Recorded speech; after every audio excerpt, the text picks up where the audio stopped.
Warning തരാൻ. നിനക്കും പിന്നെ നിന്റെ ഓർഗനൈസേഷനും. പിന്നെ ഞാൻ ലണ്ടനിലുണ്ടായിരുന്നു. പിന്നെ ലോകമെമ്പാടും വേഗത്തിൽ സഞ്ചരിച്ചുകൊണ്ടിരിക്കുകയാണ്.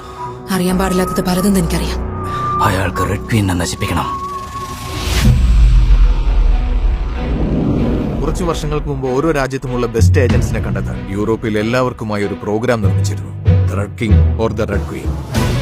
അവളുടെ പേര് ആന്റോണിയ സ്കോട്ട്. 34 വയസ്സുണ്ട് അവൾക്ക്. മാത്രമല്ല അവളുടെ IQ 242 അത് വളരെ കൂടുതലാ അല്ലേ? ശരിയാ. ഈ ലോകത്തെ ഏറ്റവും ഇന്റലിജന്റ് ആയ വ്യക്തി അവളാണ്.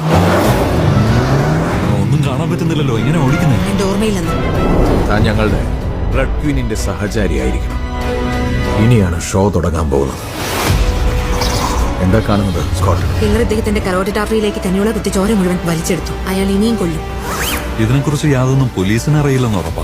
ചുരുക്കി പറഞ്ഞാൽ ആരും ഒന്നും അറിഞ്ഞിട്ടില്ല. ഇത്രയും പ്ലാനോട് കൂടി ചെയ്തൊരു കാര്യം ഞാൻ കണ്ടിട്ടില്ല. ഞാൻ ആലോചിക്കുന്നതന്നെയാണോ നീ ആലോചിക്കുന്നത്? ഞാൻ ചിന്തിക്കുന്ന പോലെ നിങ്ങൾക്ക് ചിന്തിക്കാനാവില്ല. നീ നോർമൽ ആയല്ലേ? കിഡ്നാപ്പർ എന്തെങ്കിലും ആവശ്യപ്പെട്ടിരുന്നോ? ഒന്നും ആവശ്യപ്പെട്ടിട്ടില്ല. ഇവരെ അന്വേഷണത്തിൽ നിന്ന് ഒഴിവാക്കരുത് ഇപ്പൊ തന്നെ. അവർ നമ്മളോട് കള്ളം പറഞ്ഞതാണ്. ഇനിയും രഹസ്യങ്ങൾ വേണ്ട. ഞാനും താനൊക്കെ ആലോചിക്കുക മാത്രമേ ചെയ്യൂ.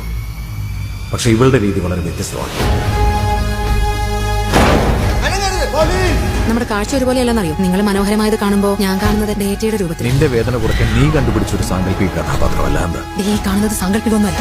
എന്റെ ജീവൻ തന്നെ നിന്റെ കയ്യിൽ ഏൽപ്പിച്ചവനാണ് ഞാൻ. നിങ്ങൾ വ്യത്യസ്തനാ. നിന്റെ പിന്നിൽ ആരോ ഉണ്ട്. മാതാപിതാക്കളുടെ പാപങ്ങൾക്ക് കുട്ടികളാണ് ശിക്ഷ അനുഭവിക്കേണ്ടി വരുന്നത് എല്ലായ്പ്പോഴും.